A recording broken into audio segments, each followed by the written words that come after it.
라디오 독서실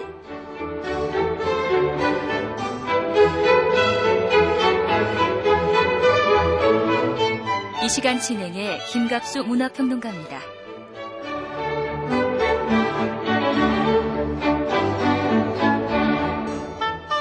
안녕하세요. 김갑수입니다. 사시사철 먹거리도 참 풍성합니다. 요즘 같은 여름에는요, 야채, 과일 이런 게 더 이제 흔히 있죠. 인간 역사라는 게 먹이를 얻기 위한 오랜 투쟁의 역사 아닙니까? 하지만요, 요새는 먹을 것이 너무 풍부해지다 보니까 이제까지 오랜 세월 인간이 걸어왔던 먹이 투쟁의 역사와 정반대의 길을 걷는 것 같습니다. 몸을 가꿔주는 음식과 몸을 망치게 하는 음식과 몸의 이 불가분의 관계 속에서 이 몸의 감옥에 갇혀 사는 여인 3대를 다룬 소설 한 편 오늘 소개해드리겠습니다. 자, 잠시 후에 만나보도록 하고요. 먼저 이번 주 신간서적 안내해드리겠습니다. 성우 이은정 씨입니다.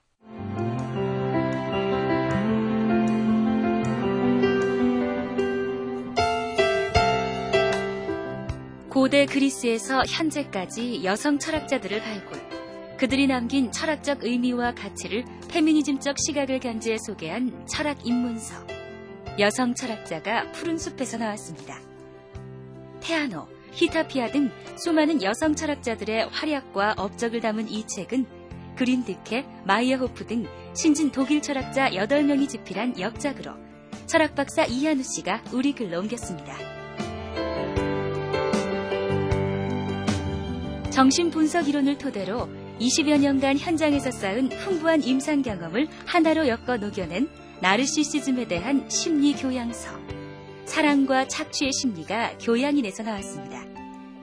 이 책은 우리가 일상에서 만나는 자기 도취자들로부터 나를 지키기 위해 무엇을 어떻게 해야 할지 구체적이고 현실적인 조언을 해주고 있는데요. 임상사회복지사이자 심리치료사인 샌디 호치키스가 쓰고 이세진 씨가 우리 글로 옮겼습니다. 미에 대한 욕망 하나로 세계를 제패한 여성들. 헬레나 루빈슈타인, 엘리자베스 아덴, 에스티 로더의 역동적이고 드라마틱한 삶을 담은 아름다움의 제국이 참솔에서 나왔습니다. 한해 수공업을 거대한 산업으로 키워내며 아름다움의 여왕으로 기록되었던 이들의 열정과 감각, 자신감 등을 담은 이 책은 도리스 부르하르트가 쓰고 나누리 씨가 우리 글로 옮겼습니다.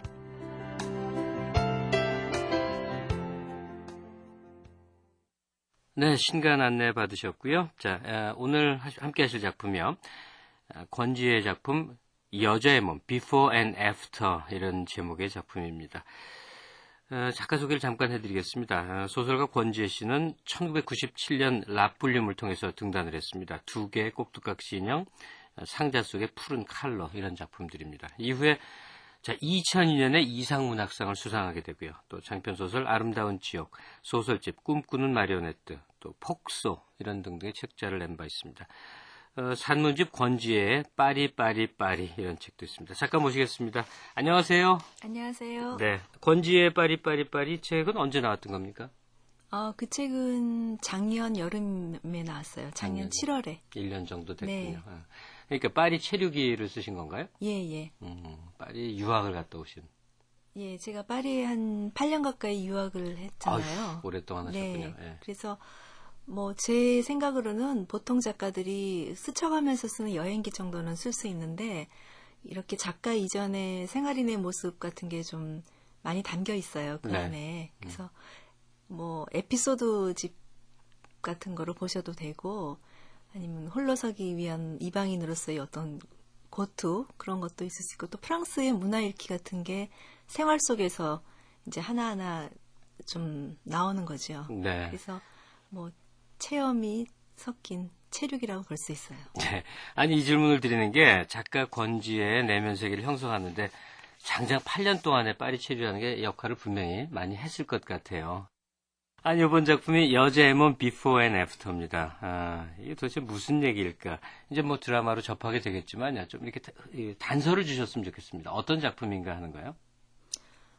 그 여자의 몸 Before and After는요, 요즘에 왜 몸에 대한 관심들이 굉장히 높잖아요. 그럼요. 그게 어떻게 좀 이상하게 너무 과열된 것 같아요. 그래서 모든 여성들의 몸이라는 게 그게 과연 자기 몸일까? 자기 몸이지만 네. 그런 생각이 들었어요. 그 몸이라는 게 자기가 먹고 배설하고 뭐 정신이 깃드는 몸이긴 하지만 그 몸을 주체로서 자기의 몸으로서 인식하지 못하고 사는 게 아닌가. 네. 오로지 보여지기 위한 몸, 여자의 몸은 타인들에게 특히 남성들에게 보여지기 위한 몸으로서 존재하는 게 아닐까라는 그런 회의가 참 많이 들었어요. 네. 사실은 이제 기폭제가 된 거는 어느 날 한 재작년쯤 된 것 같아요. 신문 보다가 애프터 모델이라는 직업이 소개가 됐어요. 네. 어떤 여자분이 신문에 살이 많이 찌신 여자분이 애프터 모델 일을 하시는 분을 취재를 한 기사가 나왔더라고요. 그 기사를 곰곰이 보다 보니까 그분은 이제 망가지는 역할을 주로 하는 거예요. 홈쇼핑에서. 그래서 예. 아, 참 재밌구나. 이런 직업이 나올 수밖에 없는 사회적인 바탕이 너무 이 성형 위주로 외모 위주 지상주의로 가기 때문에 이런 직업이 또 나오는 거잖아요. 네. 그래서 이제 그거를 토대로 해서 이렇게 저렇게 생각을 하고 상상을 좀 못해갖고 쓴 거죠. 네. 작품 감상하시고요. 그리고 내용에 대해서 작가 권지혜 씨와 더 많은 얘기 나눠보도록 하겠습니다. 자, 작품 여자의 몸, Before and After입니다.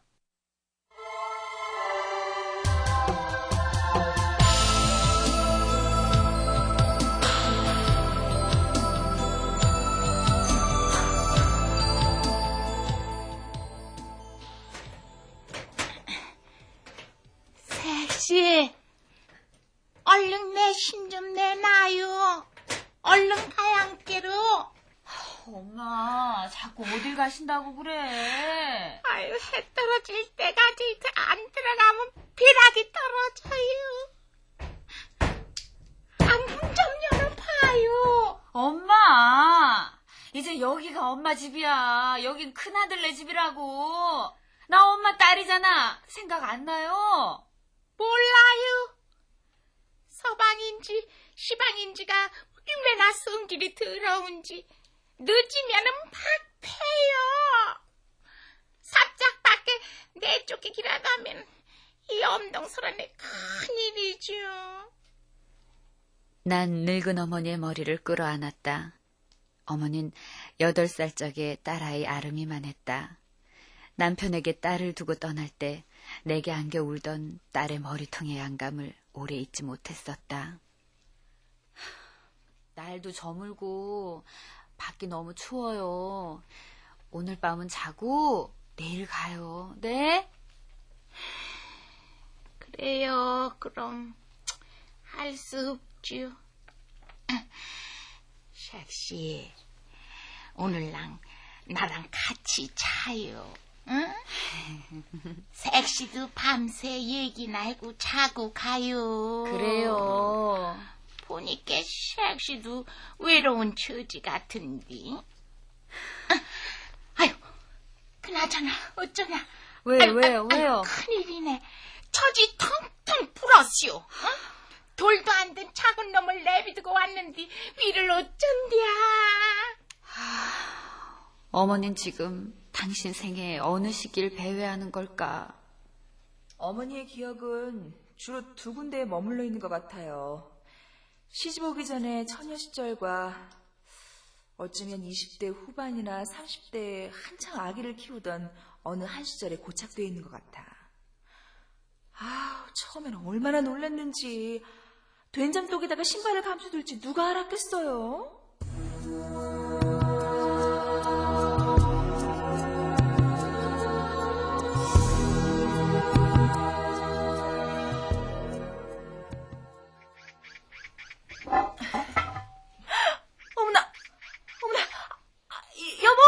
여보 이리 와봐요. 왜 그래?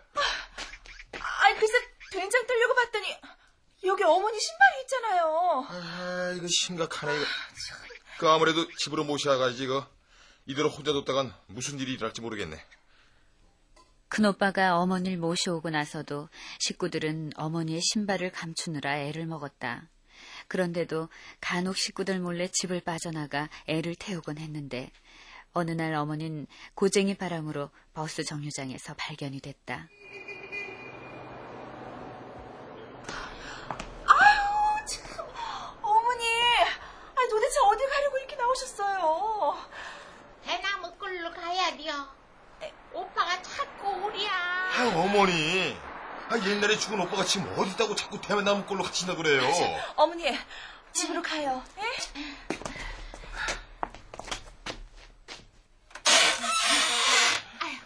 나 가야 돼요. 가야 돼요. 가긴 어딜 간다 그래요. 여기가 어머니 집이에요. 어머니, 얼른 들어가세요. 예? 어머니, 얼른 밥상 차려올게요. 어머니 좋아하는 굴비 구워놨어요. 가야겠다고 자꾸 때를 쓰는 어머니의 고집이 다시 불거져 나올까봐 올케가 얼른 밥상을 차려왔다. 밥을 본 어머니는 망상에서 벗어나 밥상 앞으로 바투 앉아 밥을 먹기 시작했다. 사람이 일을 하면 휴가라는 것도 있잖아. 고모가 어머니 모셔다가 좀 있어요. 고모도 혼자 사니 외롭잖아. 노인네 바람도 쐴 겸. 제가 뭐 집에서 어머니 돌볼 시간 있나요? 요즘 촬영이다 광고 사진이다 저도 바빠요. 먹고 사느라 바쁘다는데야 뭐 어쩔 수 없지만. 참, 요즘엔 돈 버는 방법도 다양해. 올케의 입가에 비웃음이 머물었다. 참, 그것도 꼴에 무슨 모델이라고. 꼭 이런 소갯말이 내 귀에 들리는 것 같다.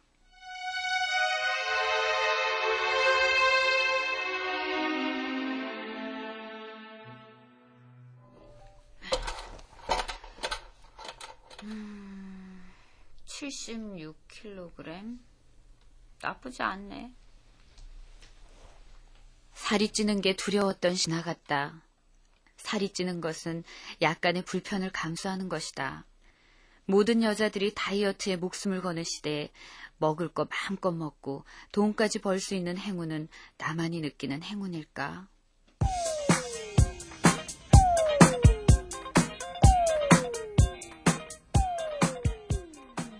쭉쭉 빵빵하게 빠진 미녀 모델들이 나를 쳐다본다. 그들은 이름하여 애프터 모델이고 나는 비포 모델이다. 남편과 이혼하면서 생계가 막연해졌을 때 우연히 펑크낸 광고 모델의 대타로 들어가 촬영을 대신하면서 찾아온 행운이었다.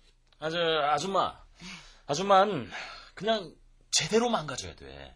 그래야 저기 늙신 여자들을 살려주지. 어? 그런 살신 성인의 정신으로 나가야 돼.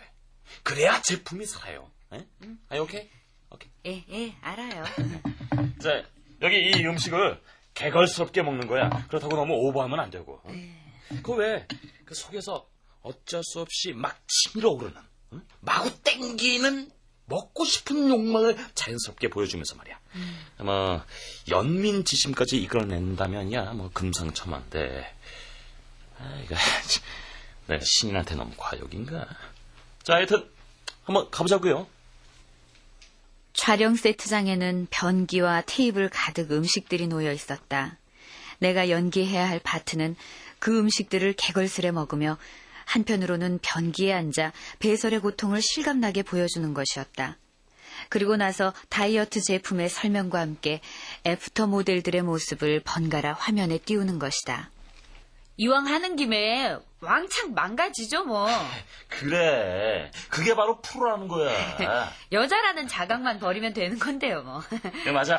그런 의식으로 하면 된다고. 네. 자, 준비됐죠? 자, 들어갑니다. 스탠바이! 카메라 돌고 큐!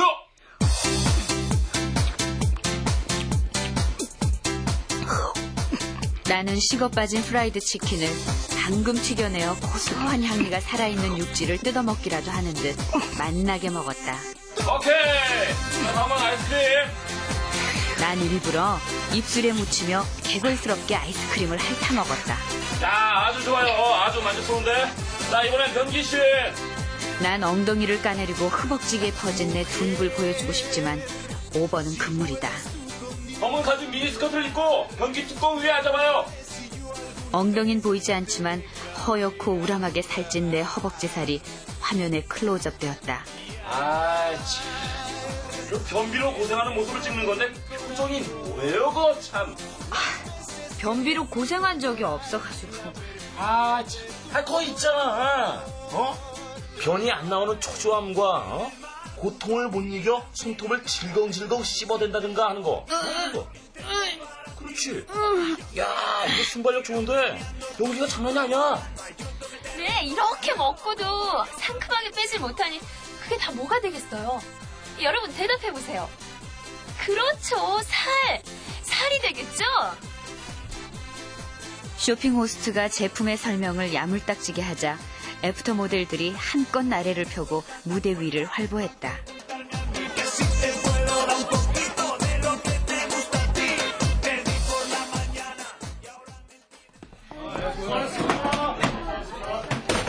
아줌마, 성공하고 싶지. 그렇죠. 아줌마 뚱뚱한 몸매 치고 얼굴 생기면 오목조목하니 밉상이 아니거든. 근데 좀 더 망가져야 돼. 에? 어떡해요? 지금보다 더 쪄야 돼. 에? 한 10kg만 더 늘려봐. 그렇게나 많이요? 아줌마, 아줌마의 미천이 뭐야? 몸이지. 85kg 정도가 가장 효과적이고 이상적인 체중이라고. 알겠어요. 내일 촬영 아침 9시에 잡혀있는 거 알지? 그럼요. 의상도 다 코디에 넣는걸요. 내일은 다이어트 운동기구 제품의 광고가 있다. 상의로는 어깨살과 뱃살을 강조하는 꽉 끼는 미니톱과 아래엔 울퉁불퉁한 팬티라인과 숨막히는 각선미를 돋보이게 할 검은 레깅스로 코디해두었다. 감독님, 그럼 저 먼저 여고 동창들 모임이 있거든요. 내일 뵙겠습니다.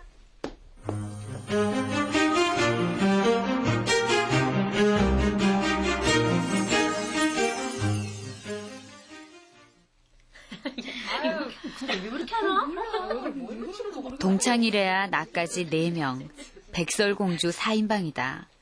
백설공주란 100만인이 설설 기는 공포의 주둥아리다. 원래는 후나미가 낀 부뚜막 5인방이었다. 그런데 후나미가 우리들 뒤통수를 치며 부뚜막에 올라간 얌전한 고양이가 되면서 떨어져 나갔다. 그 뒤통수를 맞고 뇌진탕을 일으킬 정도로 치명상을 입은 건 나였다. 야, 비포 온다, 비포. 아이, 비포가 먼저 와야지. 제일 늦으면 어떡해. 아이, 잘됐다, 얘. 너 요즘 잘 나간다면서? 아이, 밥값 다 내라. 자, 그래서 내가 만났는데 이게 어떻게 됐냐면은. 선이 왔잖아. 얘는 뭐 어떠니? 아유, 그래, 계속해. 계속해봐. 선이야, 들어봐. 후남이 그 기집애 내가 압구정동 병원에서 봤는데 처음에는 몰라봤다니까? 애초부터 날 알아보고도 아는 척을 안 한 거야, 그게. 어머머머. 아니 근데 걔는 왜 점점 더 날씬해진다니? 배에서 지방 싹 다 뺀 것 같더라고. 아유, 얘, 이 후남이가 옛날 후남이지. 예전에 참 후졌지. 그럼. 이렇게 사진 옆에 애프터 비포 딱 그려놓고 우리 고등학교 때 찍은 사진 하나 딱 박아놓고 싶더라니까. 걔가 인물도 제일 웃었잖아. 맞다, 그래. 살은 부은 건지 찐 건지 맨날 푸석푸석하고 맞아, 못 먹어서 부었던 거야. 뭐지? 또 그 입이 크더라 그랬는데 어쩐다나? 입술은 걔가 맨날 헐어 있었다. 맞다. 야, 걔가 무슨 냄새도 났었어. 그 암내 비슷한 액취증이라고. 어머. 야, 그래도 야, 남자만 잘 붙더라, 뭐, 야. 아이고, 사람 팔자는 참. 친구들은 모이면 나 들으라는 듯 후남일 시샘하며 욕을 한바탕 늘어놓았다. 나에 대한 우정을 과시하는 건지 내 반응을 즐기는 건지 헷갈린다. 후남인 나의 남편과 딸아이와 함께 살고 있다. 분명 후남이와 낙연이지만 이젠 덤덤하다. 딸 아름이를 보러 갈 때 부딪혀도 후남이에게 선선히 미소를 지어줄 수도 있다. 저기 먹어도 맛있어. 선이야, 촬영은 잘 끝냈어? 얘들아, 사실 우리들 중에 제일 이뻤던 애는 선예자니.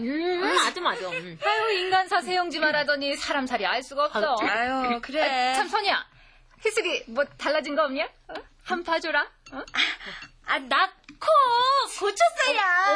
그때가 좀 주저앉아서. 내가 머리는 괜찮은데 지성미가 좀 부족할 때 보여가지고 남들한테 괜한 오해를 불러일으켰었잖니. 그래서 이번 기회에 좀 이렇게 세워줬거든? 어떠냐? 잘 됐어. 왜 살이 자꾸 찌니까 점점 못 추는지 더 펀펀해지는 것 같더라고. 희숙의 얼굴이 어딘가 예뻐 보인다 싶다. 얼굴의 윤곽과 분위기를 살리는 것은 코인가 보다. 후남이가 제일 처음 손댄 곳도 코였다. 그녀가 나이 차가 많은 돈 많은 남자와 결혼했고 어떻게 연락이 다 부뚜막 5인방에 나오게 되었을 때 그녀는 사내아이 하나가 딸린 과부가 되어 있었다. 웨딩숍을 차리면서 후남이 우리 아파트 단지로 이사를 왔다. 아름이보다 1살 어린 사내아이를 내게 맡기기 위해서였다. 단순하게 돈벌이로만 여겼던 그 일이 후남이와 남편이 가까워지는 계기가 될 줄이야. 그러나 내가 후남이 아이를 돌봐주는 일을 처음 시작했을 때 남편은 펄펄 뛰며 질색을 했었다. 친구 아이나 봐주면서 꼭 이런 식으로 돈벌이를 해야 하냐? 자존심 상하게? 그럼 어떡해. 자기가 돈 벌어다 주는 것도 아니고 난 몸이 불어서 나가기도 싫고 이만한 보수가 흔한 것도 아닌데 마다할 이유가 없잖아. 운동권인 남편은 모든 사람이 억압받지 않을 미래 평등 세상에 대해 함께 얘기하곤 했던 것이었는데 그가 내 몸을 뜨악하게 바라보았다.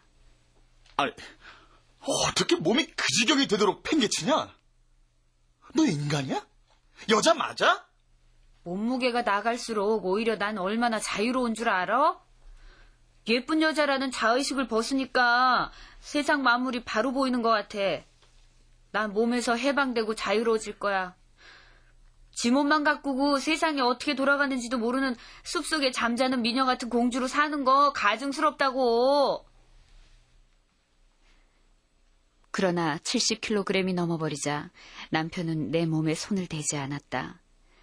나도 식사량을 조절하며 체중을 감량해보려고 했지만 잘 되질 않았다. 그렇다고 내 몸을 혹사하며 다이어트를 하고 싶진 않았다. 그런데 후남인 점점 예뻐지고 있었다. 자신의 모습을 예쁘게 바꿔가는데 중독이 되어가고 있었다. 어느 날 남편의 입에서 후남이를 사랑하고 있다는 고백을 들었다. 난 뚱뚱한 여자가 추태를 보이는 것이 그림이 우스울 것 같아 쿨하게 정리해버렸다.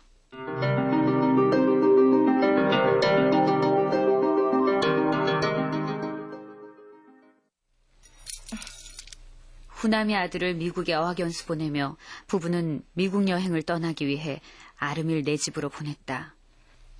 아름이한테 열쇠 함부로 주지 마. 왜?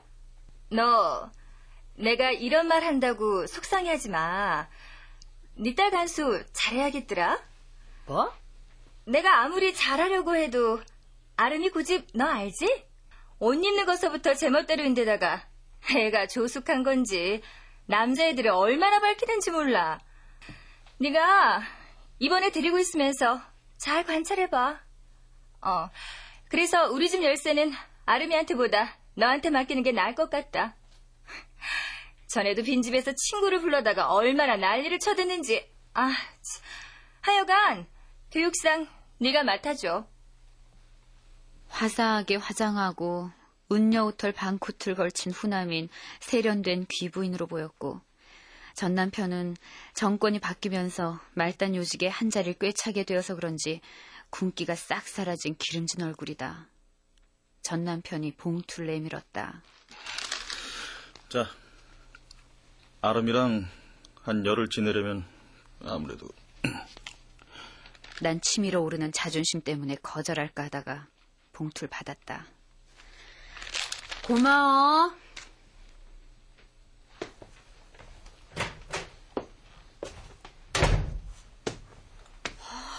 너 왜 이렇게 말랐니? 키만 멀쩡해갖고. 말랐어? 듣던 중 반가운 소리네. 오랜만의 만남이지만 아름인 계속 휴대폰을 주무르면서 나한테 눈도 주지 않았다. 근데 내 방은 어디야? 저기 컴퓨터 있는 방, 작은 방 치워놨어. 그 방에 침대가 없어 어쩌니? 불편하면 엄마하고 안방 침대에서 꼭 껴안고 잘까? 누구 찡겨주길 일 있어?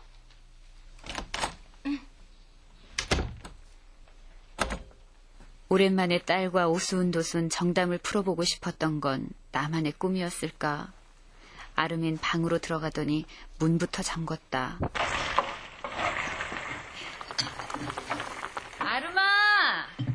엄마가 너 좋아하는 잡채하고 갈비찜 만들었어. 나와서 먹어. 정말? 진짜 웃기다. 아름아. 아름아. 잡채하고 갈비찜이야. 너 어릴 때 좋아했었잖아. 이걸 나더러 다 먹으라고? 그래. 나 저녁엔 포도주스 한 컵만 먹고 잤는데. 그리고 엄마, 이런 식으로 딸에 대한 애정을 표현하려고 하지 마. 나 안 그래도 살쪄서 고민인데. 엄마가 굳이 도와주려면 커피나 넉넉하게 뽑아놔줘. 커피 다이어트가 군살 빼는 데는 짱이래. 다이어트? 네가? 야, 네가 무슨 살이 쪘다. 세상에. 너 성장기다. 많이 먹어야 돼. 내 키가 165인데 몸무게가 50이란 말이야. 참을 수 없어. 어머. 43kg로 만들 거야. 야, 그게 정상이니? 그럼 엄마가 정상이야? 어? 오랜만에 엄마가 내 생각해서 만들어준 음식이니까 특별히 조금만 먹을게. 갈비 한 대하고 잡채 딱 3젓가락만. 엄마가 만든 음식이 세상에서 제일 맛있다며 환호하던 딸은 어디 갔을까? 난 내 앞에 음식을 묵묵히 먹어치웠다. 딸이 그런 날 물끄러미 바라보았다.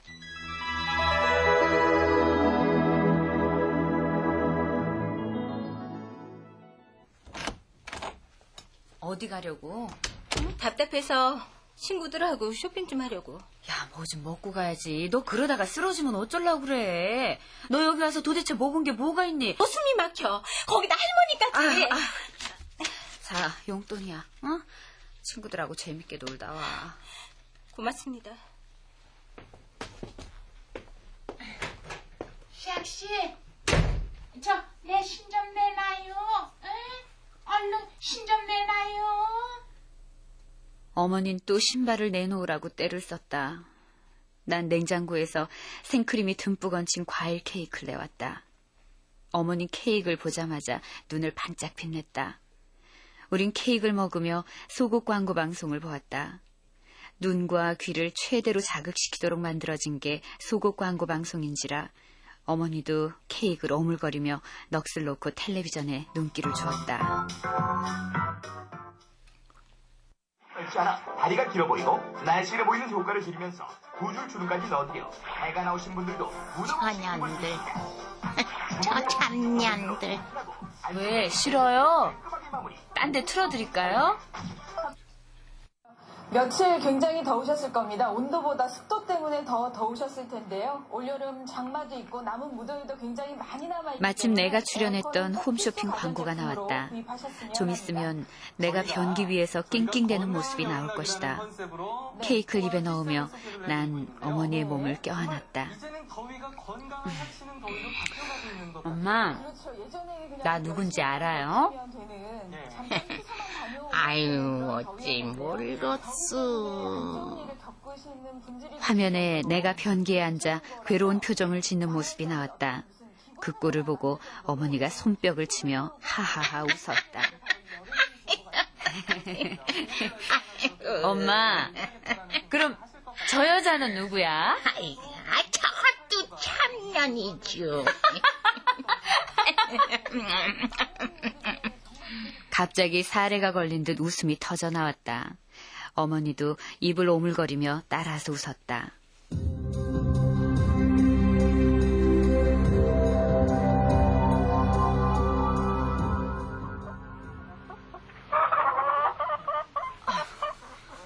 아니, 여기 있던 달걀이 어디로 갔나? 응? 야, 며느라, 달걀 어땠냐? 예? 모르겠는데요? 인연, 네가 먹었구나, 어? 세상에, 시아버지 밥상에 올릴 달걀을 며느리년이 몰래 훔쳐먹어? 아유, 말세다, 말세야. 아니에요. 정말 안 먹었어요. 아니, 인연이 끝끝내 거짓말이야. 내 인연이, 아유, 빨리 말 못해? 어? 아유, 거짓말을 해. 인연이 그냥, 어? 그때부터 어머니는 평생 육것을 먹지 않는 것으로 결백을 주장했다. 그런 어머니 밑에서 자란 난 먹는 것에 대한 억압에서 벗어나고 싶었다. 그것은 아무리 먹어도 살이 찌지 않던 처녀 때까지는 고상한 철학이었는지 모르지만 몸이 붓기 시작하면서 몸이 그 철학마저 잡아먹어버렸다. 바비 인형 같은 몸매를 꿈꾸며 음식을 거부하는 딸애와 평생 규율처럼 지켜온 채식을 버리고 비린 것을 탐식하는 노모. 난 음식을 대하는 우리 집 여인 3대의 세대 차이를 생각하며 먹고 사는 일이 참 모순이라는 생각을 한다. 아름아, 이 장조림 좀 먹어봐라. 엄마가 넣어주려고 만들었어. 싫어. 살쪄. 엄마 봐서 한 번만 먹어주라. 엄마 때문에 나 돼지 될 거야. 돼지 되면 어때? 자, 한 입만 먹어봐. 응? 착하다 우리 딸. 아직 성장기라 넌 먹어야 돼.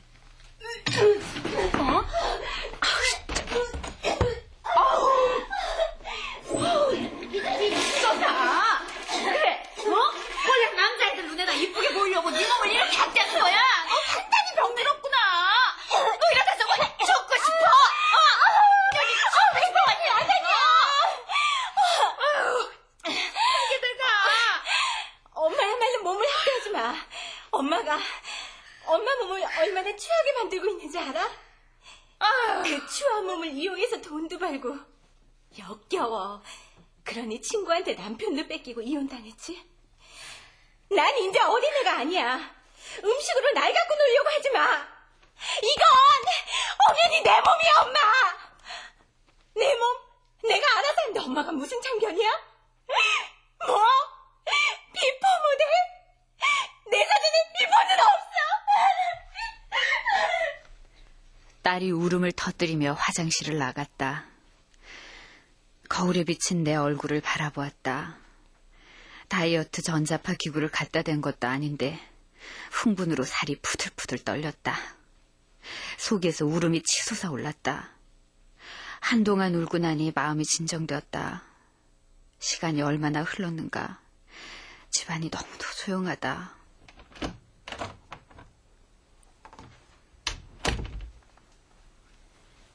소파에 어머니가 보이질 않는다. 어머니는 화분들 틈에 있었다. 내가 다가가자 어머니는 씩 웃었다. 초코 시리얼 같은 걸 먹었는지 웃는 입속이 갈색으로 질척한 데다 오도독거리며 뭔가를 씹느라 바빴다. 아줌니, 이 콩 좀 먹어봐요. 볶은 게 엄청 꼬셔요. 아니, 무슨 콩이 어디 있길래? 어머니는 신문지를 깔고 동양란 화분들 위에 콩처럼 생긴 돌들을 죄다 널어놓았다. 이게 뭐예요? 여긴 뭐야? 보면 몰라? 콩 타작한 거지. 어떤 눈이라고 해가지고. 엄마, 뱉어요. 나 아무리 먹을 것에 눈이 뒤집혀도 그렇지. 이제 눈에 보이는 대로 아무거나 씹어먹고 진짜. 돼? 엄마 얼른 뱉어. 돼, 얼른 뱉어. 돼. 배 아픈 사람이 왜 죽을 거 좀 뺏어 먹으려고 덤벼들면은 천벌을 받을.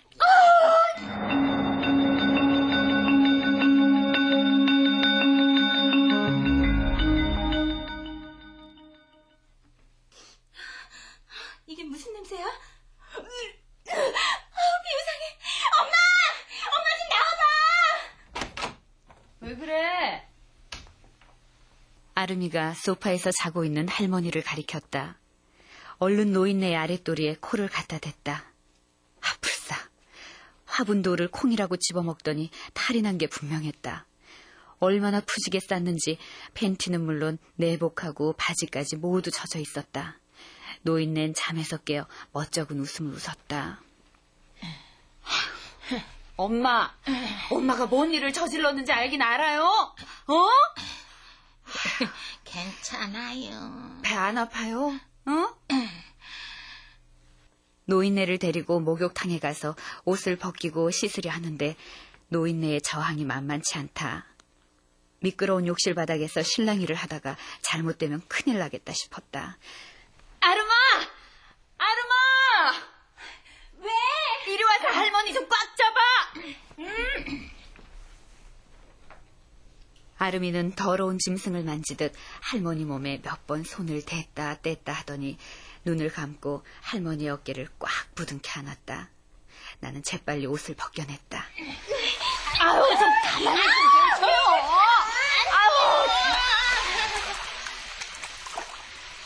강간이라도 당하는 소녀처럼 어머니는 저항을 했다. 아름이가 내지르는 비명소리와 배설물 냄새와 제법 모진 노인네의 발길질을 견디며 몸을 씻기고 있자니 지옥이 따로 없었다. 나는 그냥 참지 않고 소리내어 울어버렸다. 아름이도 덩달아 울었다. 어머니가 갑자기 발길질을 멈추고 다소곳해졌다. 아름아, 할머니 침대까지 옮기자. 알았어, 엄마. 침대에 뉘어놓자 어머니는 두 손으로 얼른 치부를 가리며 무릎을 꼭 붙였다. 수건으로 꼼꼼하게 닦아보려는데 어머니는 성을 내며 다리를 벌리지 않는다. 억지로 무릎을 벌리게 하니 어머니가 징징 울기 시작했다. 엄마, 할머니가 부끄러운가 봐. 한때는 어머니가 여자로서의 기쁨을 느꼈고 또 나를 세상 바깥으로 인도해 주었던 그 작은 문을 난 슬쩍 바라보았다. 정신을 놓았을 망정 어머니는 끝내 여자로서의 자의식을 붙들고 있었던 것이다. 이것도 여자의 몸이라고. 기분이 씁쓸하기도 하고 쓸쓸하기도 했다. 어머니에게 깨끗한 옷을 갈아입히고 난 주방으로 돌아왔다. 엄마, 배고프죠? 반쯤 감겨있던 어머니의 눈이 반짝 떠졌다. 어머니는 상으로 바짝 다가들어 다짜고짜 굴비살에 젓가락을 꽂았다. 탐식에 몰두하는 어머니의 행복한 얼굴에 난 질투가 났다. 사람은 어느 순간은 왔던 길을 되돌아 과거로 다시 태어난 지점으로 돌아가는 거 아닌가 몰라. 할머니를 봐. 머지않아 돌아가시겠지. 근데 몸과는 달리 정신은 과거로 돌아가고 있는 할머니 얼굴 좀 봐라. 징그럽게도 행복해 보이지 않니? 사는 게 뭔지. 참. 이렇게 살다가 썩을 몸 왜 그렇게 몸 감옥에 갇혀 사는지 원. 넋두리를 끝낸 뒤 난 눈을 감고 한숨을 쉬었다. 독한 술이라도 마시고 잔뜩 취하고 싶다. 아름이가 다가와 내 어깨를 가만히 흔들었다. 엄마, 나 밥 먹고 싶어. 우리도 밥 먹자. 갈비찜 아직 남았지?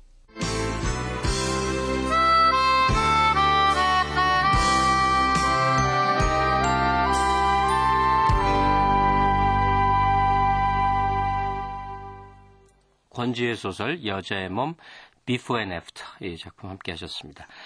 지금까지 출연해 이선, 방유성, 권성은, 홍진욱, 전숙경, 진웅, 김대중, 최하나, 이은정, 이승주, 양현, 오인실, 윤승희, 음악 박승현, 효과 강성범, 안익수, 장천이었습니다. 자, 작가 권지혜 씨와 얘기 또 계속해 나가겠습니다. 권 선생님, 이 작품은 뭐 보는 사람마다 다른 느낌을 혹시 받을지는 모르겠는데 저는 굉장히 슬프네요. 그렇죠. 네. 네.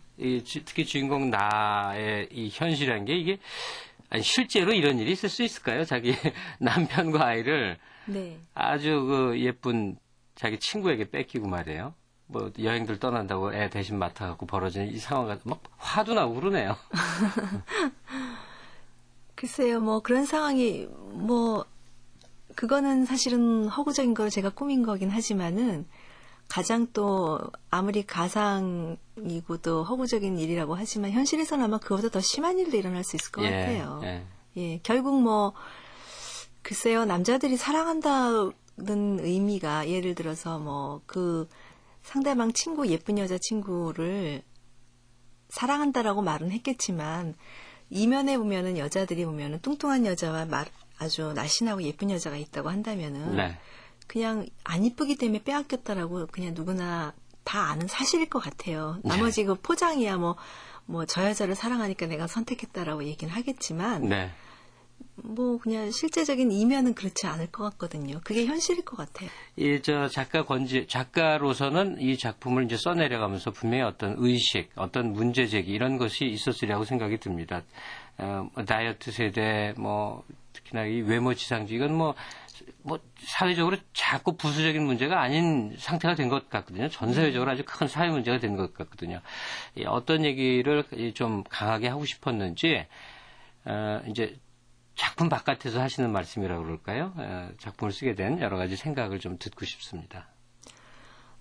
이 여자의 몸 비포 앤 애프터는 다이어트 문제도 물론 그 대부분이 그 중요한 요소로 차지하고 있지만 거기 그 어머니가 나오잖아요. 예, 그 치매 걸린 어머니.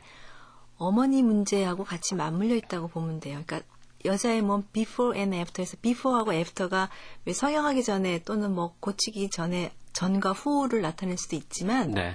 또 다른 중의적인 의미로서는 그러니까 젊었을 때의 몸과 그 어머니 같이 정신을 놓고 난 거의 죽기를 바라보는 나이의 여자의 몸이라는 게 과연 무슨 의미란 말인가 이런 의미도 있거든요. 그래서 before and after는 그러니까 젊은 여자의 몸과 늙은 여자의 몸 before, after 그 전후를 또 나타낸다고 볼 수가 있어요. 그런 의미도 되는군요. 예. 그래서 이 주인공하고 딸이 나중에 왜 그런 결말이 나오도록 된 데에는 할머니의 모습을 보고 그런 그 깨달음이라 그럴까 그렇게 생각이 되는 거거든요. 욕실에서 신경이 한 이들이 3대네요. 그렇게 생각해 보니까. 3대 여인 3대가 예. 그러니까 어린 사춘기의 여자아이와 그다음에 이제 중년 여인과 그다음에 이제 치매를 앓는 노년의 여인과 이 여인 3대가 그 여인의 몸의 전 과정을 전과 후를 보여주는 거예요. 그래서 여인 3대의 몸의 그 발달이랄까 몸의 과정이랄까 그러면서 뭐 인생의 뭐 이런 거를 저런 거를 좀 생각할 수 있지 않을까 그렇게 생각한 건데 사실 그 어머니 부분은 저희 시어머니가 치매를 앓다 돌아가셨어요. 네. 그래서 이제 제가 한번 그런 이제 소설에서 비슷한 일이 있어가지고 좀 씻겨드리고 그럴 일이 있었거든요. 네. 근데 이제 그때 굉장히 정신이 하나도 없는 분인데 그 아주 완강하게 몸을 벗는 거를 거부하시더라고요. 여성성이 남아있는 거죠. 여성성이 그러니까. 끝까지 남아있더라고요. 예. 전혀 뭐 어린 나이 같이 완전히 뭐 100일 정도 된 아기 같이 그냥 누워서만 사셨는데도 그런 여성성이 남아있었어요. 네. 그래서 이렇게 찍인 여자의 몸, 여성성이라는 게 과연 도대체 뭔가 그리고 그 몸은 뭔가 뭐 이런 생각이 그때 들었었거든요. 네. 그래서 지금 제가 이 소설에서 하고 싶은 얘기는 그 끝끝내 죽지 않는 여성성의 문제, 여성의 몸의 문제 그런 거 그리고 그 몸을 통해서 여성들이 얼마나 그러니까 자기 몸에 대해서 새로운 걸 좀 깨닫자 그러고 싶었던 거죠. 예. 주체로서 자기 몸을 좀 보자 그런 의미였거든요. 여성 3대라는 그 축으로 이 작품을 꿰뚫어서 봐야 되겠구나 그 생각도 지금 말씀하시니까 네. 좀 느껴지는군요. 예. 오늘 작품 재밌게 읽었고요. 또 말씀해 주신 것 때문에 좀 내용을 심화시켜서 볼 수 있는 기회가 된 것 같습니다. 근데 작가 권지혜 선생님 지금까지 좋은 작품 할 것 못지않게 평론가의 기대대로 상업성도 좀 얻기 바라겠습니다. 앞으로 좀 여러분들이 많이 사랑해 주시면은 그런 쪽도 또 성과가 있겠죠. 예, 좋은 작품 기대합니다. 감사합니다. 예, 감사합니다. 식욕을 포함한 여러 가지 인간의 욕망들, 이게 인간을 또 우리의 삶을 또 우리의 존재를 위협하는 경우도 또 많이 보게 됩니다. 적절한 절제가 삶의 행복을 가져다 주는 건데라는 생각하게 되지 않습니까? 하지만 그게 실천하기란 참 어려운 거죠. 네, 오늘 여기까지 하고요. 편안한 휴일 되시길 바라겠습니다.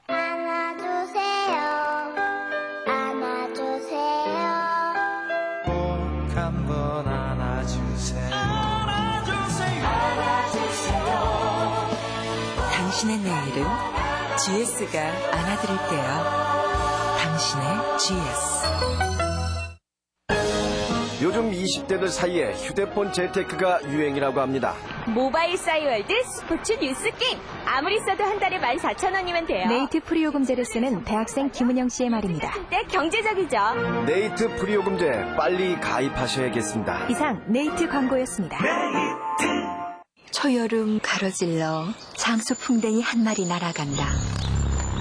상수리 수액 먹고 잘 자랐구나. 서로가 서로에게 생명되는 숲. 그래서 더 아름답구나. 숲의 소리를 들어라. 우리 강산 푸르게 푸르게. 유한 김벌리. 햇빛.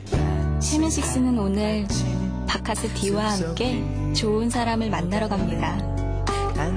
최민식씨의 신나는 발걸음에 그 사람이 보이네요. 타우린 2000mg의 신활력.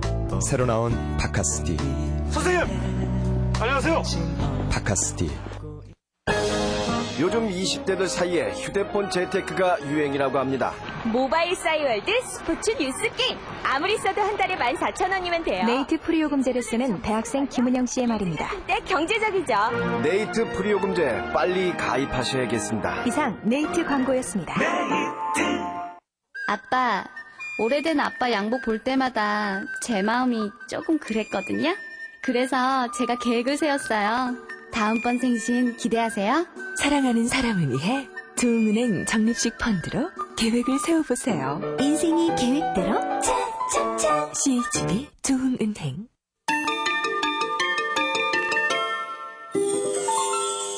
이나영이에요. 들리세요? 블루밍이 활짝 피어나는 소리. 블루밍에서라면 당신의 생활도 활짝 피어날 거예요. 활짝 필 라이프 벽산 블루밍. 활짝 블루밍.